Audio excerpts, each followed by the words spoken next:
So kana testingan na to kanang 1 2 3 4 5 6. 1 2 3 4 5 6 o siga tanan.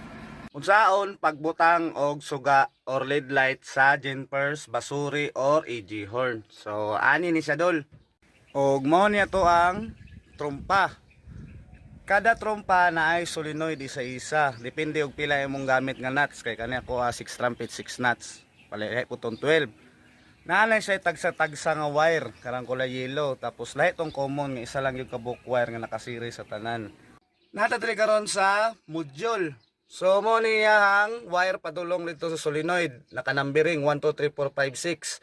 So mo ni siya. Mao na pod niya to ang LED light. Ang inyong buhaton kanang positive ibutang ninyo sa kanang positive yod. Katong positive yod niya, katong live wire, kanong gikan yod sa 24 volts or 12. Tapos ang negative dire na ninyo itap sa numbering. Depende ora ni 5 o dire nimo butang sa 5. Depende na sa imuha o kung sa imuha ang plastar. So atoon lang siya para ani butang nimo sa number 5 nga trumpet. Sa number 6 na pod, light na pod nga lead light, light na pod nga kulay. Ato lang gyapon, positive ang isa, tapos ang negative sa lead light dito na sa yellow. Number 6 na pod. Ana lang limo antod mahurot nimo na tanan og tap. Pareha rin sa kuha nanay tatlo ka wire nga naka-series diri.